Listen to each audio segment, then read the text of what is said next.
ओम सर्वेभ्यः नमस्कारः। आरोग्य चर्चा के 7वें सत्र में आप सभी छात्रों का हार्दिक स्वागत है। प्रिय छात्रगण, हम आरोग्य प्राप्ति के उपायों में से प्राणायाम, जो एक बहुत ही अचूक उपाय है, उसकी चर्चा कर रहे हैं। गत दिवस हमने दूसरा प्राणायाम कपालभाति प्राणायाम किया। आज हम अगला प्राणायाम करेंगे बाह्य प्राणायाम।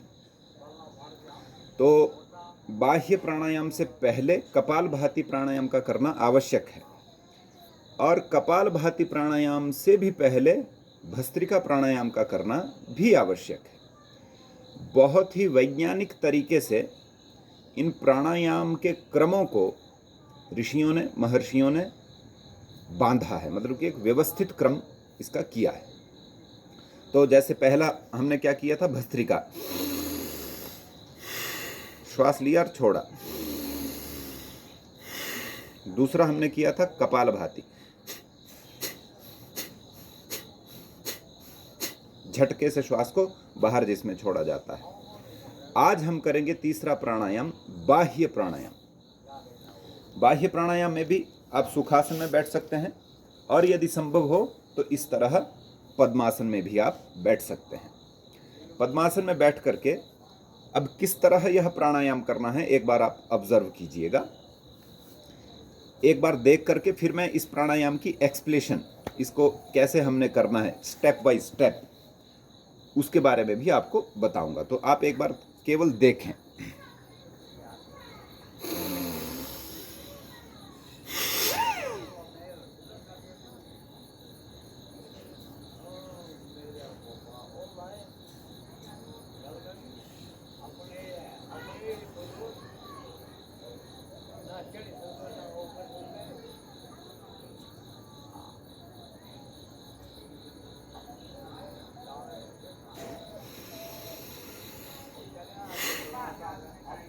ये मैंने एक बार अभी किया, अब इसकी विधि समझें। इस प्राणायाम में 3 बंध होते हैं। हठ योग प्रदीपिका नाम के प्रसिद्ध योग के ग्रंथ में इस प्राणायाम की विधि कही है। इसमें पहला बंध होता है जालंधर बंध, दूसरा होता है उड्डीयान बंध, और तीसरा होता है मूल बंध। इन तीनों बंधों को एक साथ लगाना होता है। इन तीनों बंधों को थोड़ा थोड़ा समझेंगे। पहला क्या बताया, जालंधर बंध। तो ये देखिए, ये हमारी जो ठोड़ी है, चिन, चिबुकम, संस्कृत में चिबुकम, इस ठोड़ी को यहाँ कंठ कूप में, यह है कंठ और यह है कंठ और यह है कंठ का कूप, ठीक है, यहाँ जैसे, यानी छाती का यह भाग। तो इस ठोड़ी को अगर कंठ कूप में इस तरह लगा दें तो यह जालंधर बंध है। और यदि ना भी लग पाए तो जितना नीचे आ सके आराम से, ऐसे ऐसे ऐसे पूरा टच हो सके तो बहुत अच्छा, ऐसे, ठीक है। यह हुआ जालंधर बंध। दूसरा बंध है उड्डीयान बंध। उड्डीयान बंध क्या है, हमारा जो ये पेट है, इस पेट को थोड़ा ढीला छोड़ करके पूरा पीछे पीठ के साथ लगा देना। जैसे वो तभी संभव होगा जब श्वास बाहर है।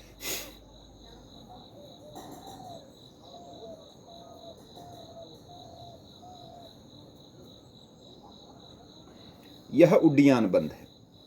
तीसरा बंध भी समझ लीजिए, जो हमारी नाभि है, नाभि से जो निचला भाग है, मूत्रेंद्रिय तक का अथवा मलेंद्रिय तक का जो भाग है, उस भाग को हम संकुचित करके ऊपर की ओर खींच के रखें तो यह मूल बंध है।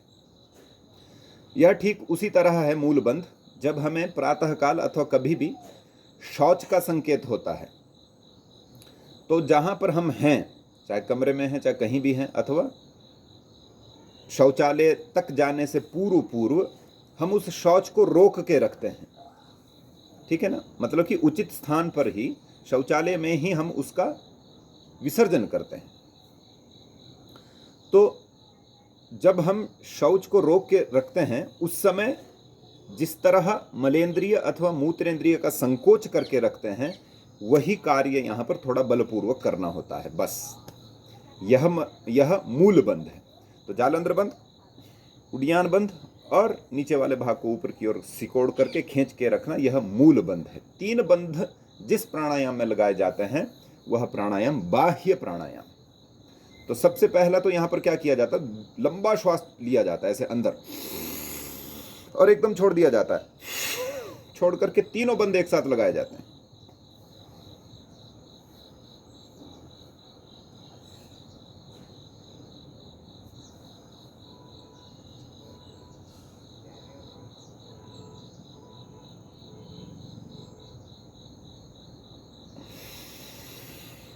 और जब श्वास लेने की इच्छा हो तो धीरे धीरे श्वास लेते हुए बंधों को भी धीरे धीरे हटाया जाता है।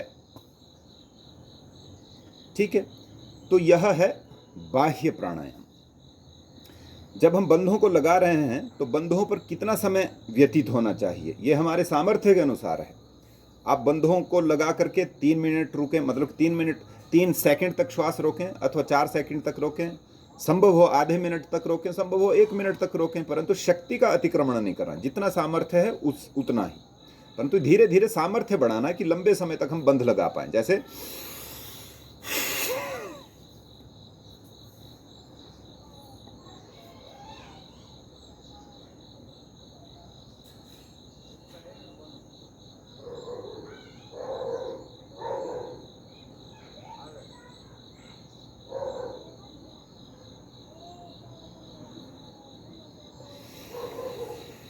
आप जितना अधिक समय इस बंध में रहेंगे उतना ही अधिक लाभ मिलेगा। कब यह प्राणायाम नहीं करना है, यदि शौच न हुआ हो तो यह प्राणायाम नहीं करना है। शौच के उपरांत ही सभी प्राणायाम किए जा सकते हैं। भस्त्रिका बिना शौच के भी हो सकता है, परंतु अधिक पूर्णतः लाभ लेना है तो सभी प्राणायामों को शौच के बाद ही करना है। गर्भवती महिलाएं इस प्राणायाम को नहीं करती और ऐसी माताएं बहनें जिनके मासिक धर्म का काल चला है वह भी इस प्राणायाम को न करें। उन 4 दिनों को छोड़ करके कर सकते हैं। और इंस्ट्रक्शन क्या है, हम इस प्राणायाम को मिनिमम 3 बार करें, मैक्सिमम 10 से 11 बार कर सकते हैं। गर्मी का जब समय है, गर्मी के सीजन में इस प्राणायाम को कम करना है, 3 या 4 बार पर्याप्त है। सर्दी के समय में हम इस प्राणायाम को अधिकाधिक कर सकते हैं, लगभग 11, 15 अथवा 20, 21 बार भी कर सकते हैं, क्योंकि हमारे जो पाचन तंत्र में नाभि स्थित शक्ति विशेष है, वह शक्ति इस प्राणायाम से और भी अधिक उद्दीप्त होती है और उस शक्ति का ऊर्ध्व रूपांतरण होता है, उस शक्ति का संचय, उस शक्ति की रक्षा होती है। तो जिस तरह आपको पिछले कल कपालभाति प्राणायाम के लाभ कहे, उसी तरह इस बाह्य प्राणायाम के भी लाभ हैं। लगभग समस्त उदर विकारों का नाश यह प्राणायाम करता है। और जैसा कि आपको कहा कि जिस व्यक्ति का पेट स्वस्थ है उस व्यक्ति का पूरा शरीर स्वस्थ है, शरीर ही नहीं पूरा जीवन स्वस्थ है। तो यह हमारे क्रम में तीसरा प्राणायाम, बाह्य प्राणायाम, जो आज हमने किया, इसका आप अभ्यास करें। अगले सत्र में हम अग्रिम प्राणायाम को लेकर के उपस्थित होंगे। आज के सत्र में इतना ही पर्याप्त है। सभी का दिन शुभ हो। नमस्ते।